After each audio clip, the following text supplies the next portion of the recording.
Halo teman-teman podcast Rumah Degiri, kembali lagi di podcast Rumah Degiri, Rumah Demokrasi, Gagasan, dan Inspirasi. Kembali lagi kami hadirkan obrolan inspiratif dan kali ini narasumber yang hadir juga akan memberikan banyak sekali inspirasi untuk kita. Apalagi bintang tamu kita ini juga concern memperkenalkan produk lokal atau UMKM agar go nasional bahkan go internasional. Banyak bekal yang bisa kita dapatkan ya. Langsung saja saya Bila bersama Bu Prima Andika Irawati. Halo Ibu. Hai. Oh ya, Ibu gimana nih kabarnya Ibu? Baik, sehat, tetap prima. Wow, hebat banget. Oh ya, Ibu kegiatannya hari-hari ini apa sih, Bu? Kegiatan saya, Iya. saya bekerja di perusahaan asing, jadi saya di retailer dari Dubai. Wow. My role itu sebagai business development dan expansion. Jadi kalau apa sih itu pekerjaannya? Jadi saya biasanya kebalikannya, kalau UMKM kan kita berusaha memperkenalkan produk lokal Indonesia ke internasional. Yang ini kebalikannya, saya memperkenalkan produk internasional ke lokal Indonesia. Wow, keren banget ya Ibu. Begitu. Tentunya Ibu pasti memperkenalkan juga produk lokal ke internasional ya Bu ya. Itu gimana sih Bu biasanya Bu? Betul.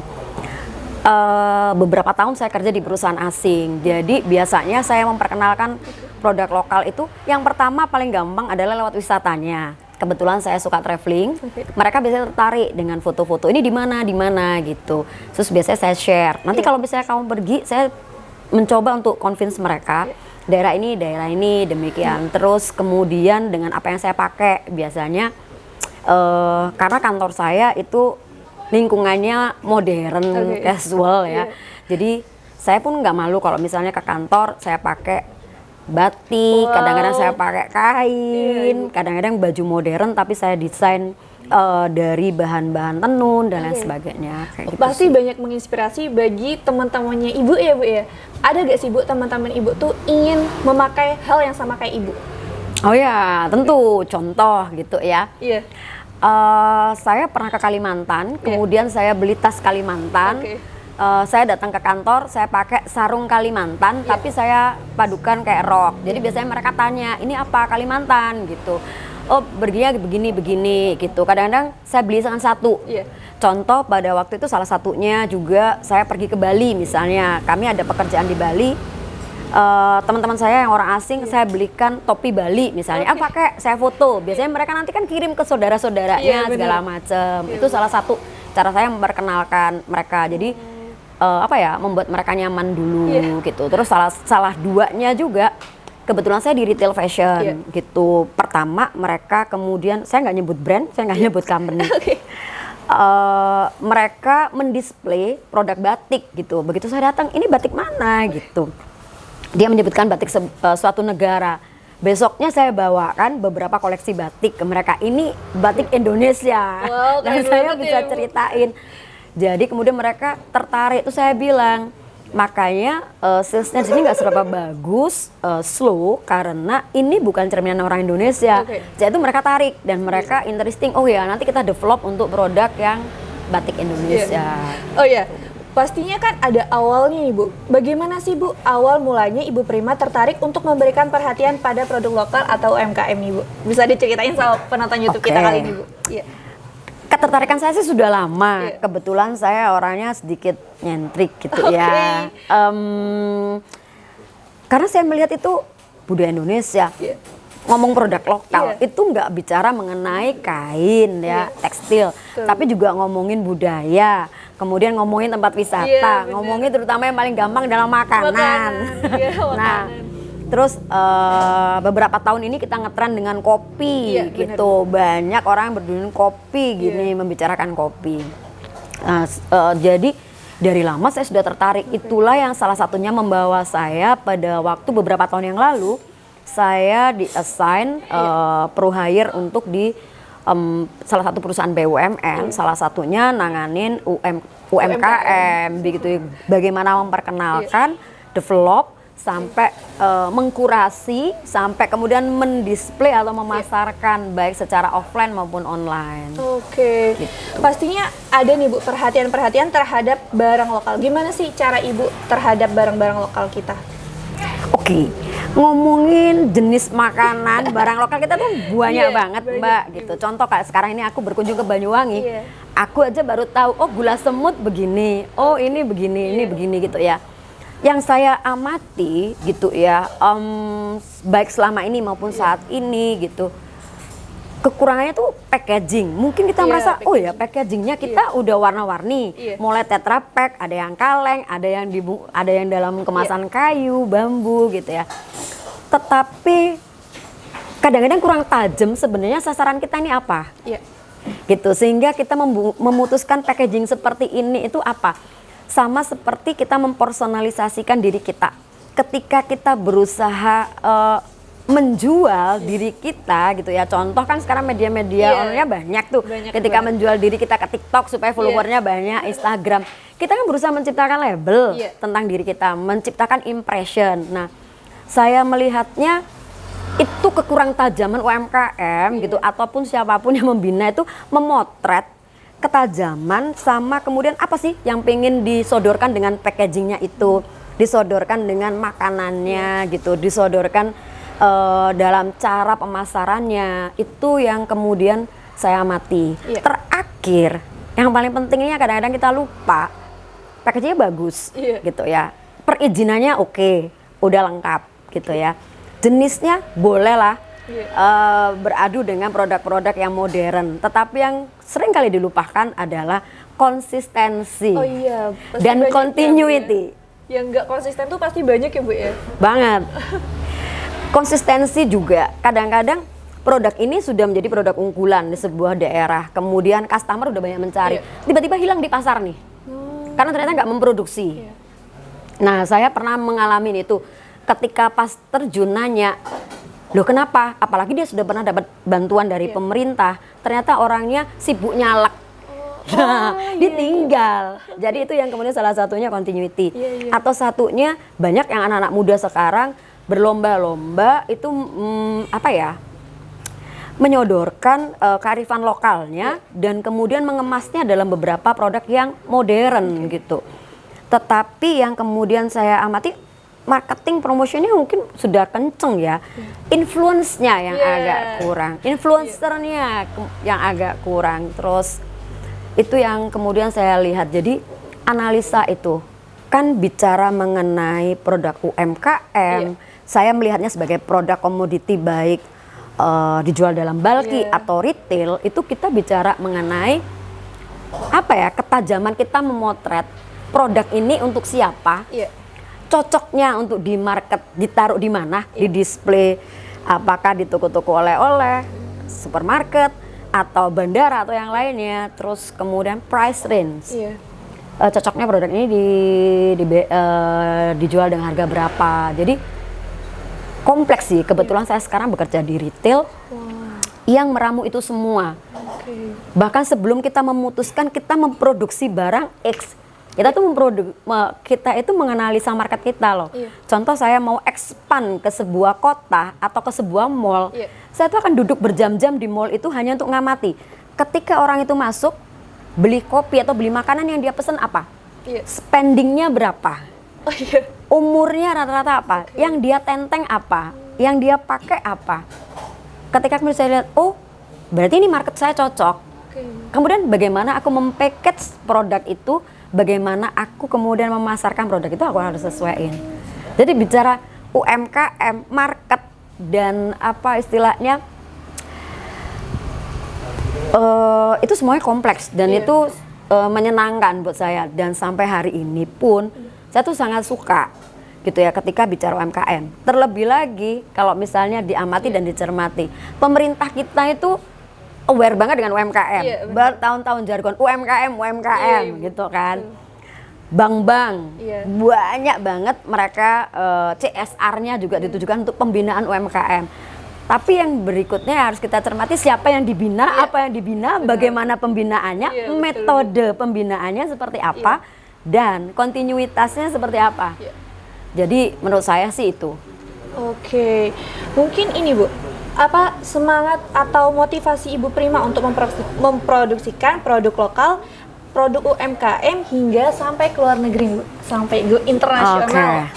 Yang pertama, harus didasari karena cinta dan bangga ya. Saya cinta dengan Indonesia karena bicara tentang keragaman. Memanage keragaman itu nggak gampang. Itu. Terus kemudian yang kedua, keunikan. Sudah beragam, unik lagi gitu ya. Uniknya apa gitu?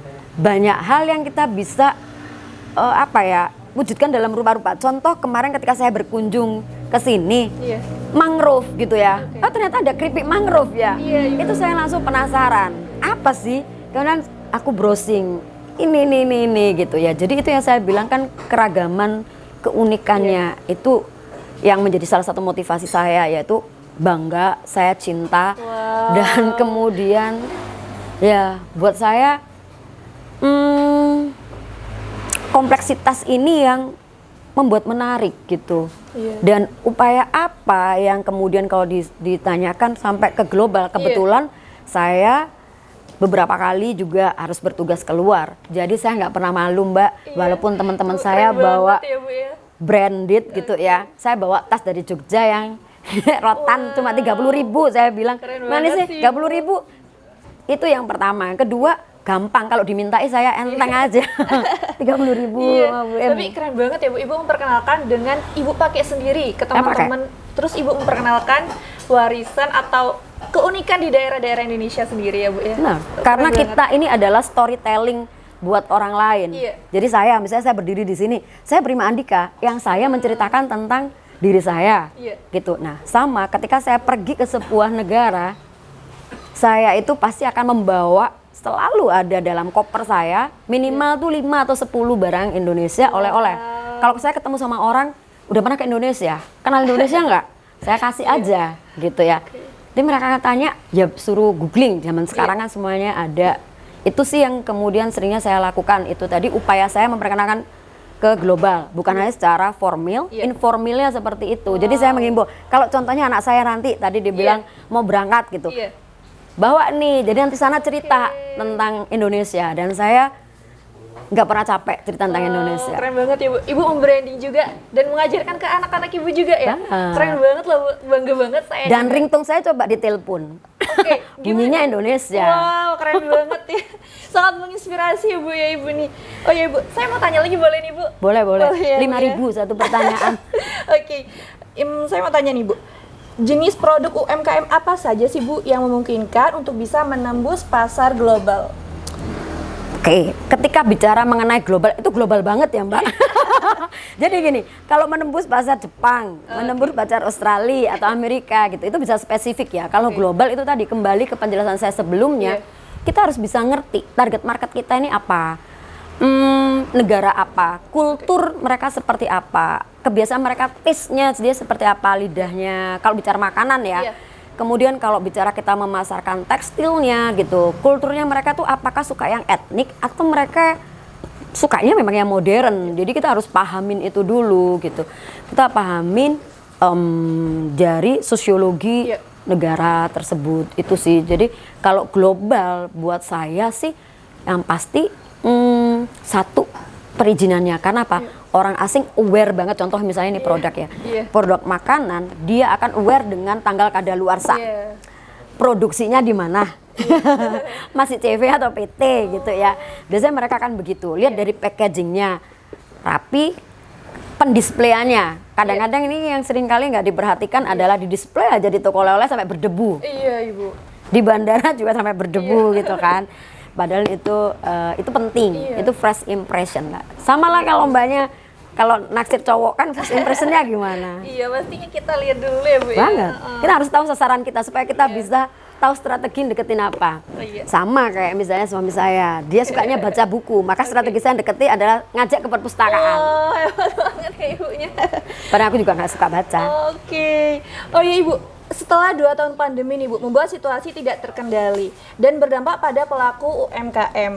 Jurus jitu apa ya Bu yang harus disiapkan untuk membangkitkan UMKM kembali? Kalau para pelaku UMKM, mereka punya rasa bangga, cinta, dan kemudian komitmen, aku rasa nggak usah dioyok-oyok. Mereka pasti udah langsung memproduksi. Tapi ketika pandemi memang kemarin impactnya banyak sekali. Tapi kalau saya lihat di toko-toko online masih tetap kok kita bisa jumpai. Jadi harusnya enggak. Harusnya sih UMKM itu enggak, ya berdampak pasti ada. Tapi kemudian so far kalau mereka konsisten aku rasa enggak. Karena orang sekarang sudah kreatif kok metode penjualannya, kemudian metode pemasarannya, kemudian tempat pemasarannya itu udah banyak. Tapi kalau ditanyain jurus jitu ya. Dan jujur saya belum menganalisa itu, Mbak. Oke. Mungkin tips-tipsnya aja nih, Bu.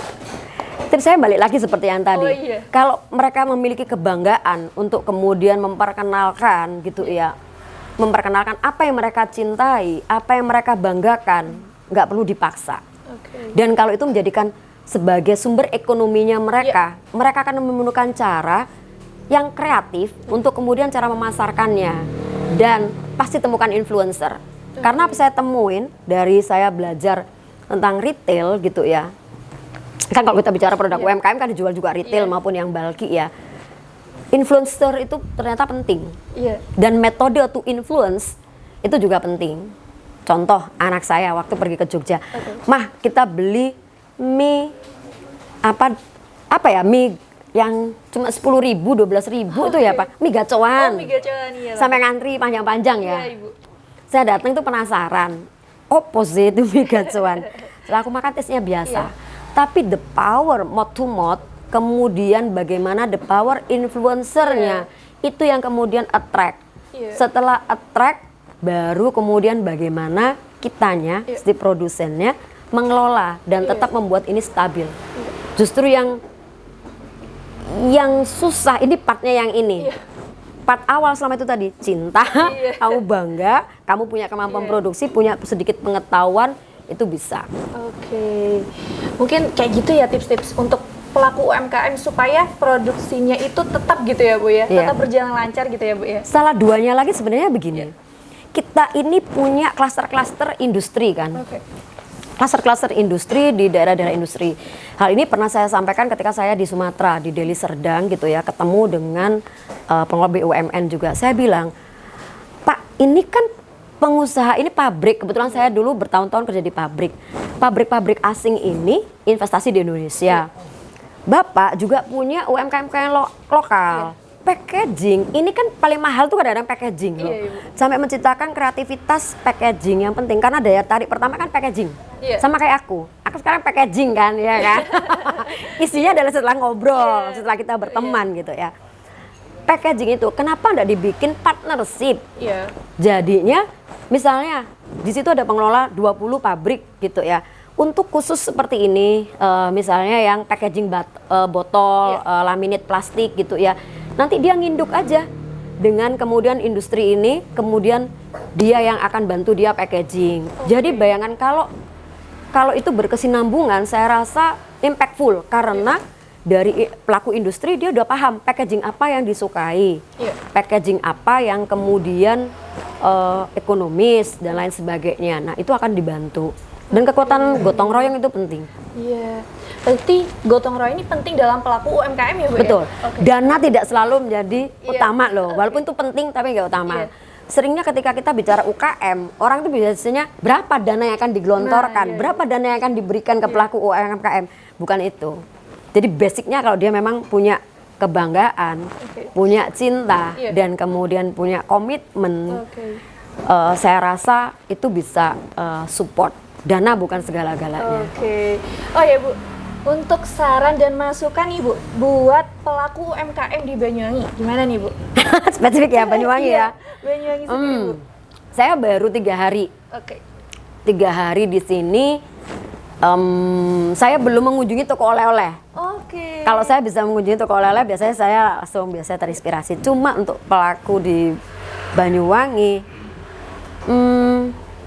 harusnya sama seperti rumusannya ya, kan retail.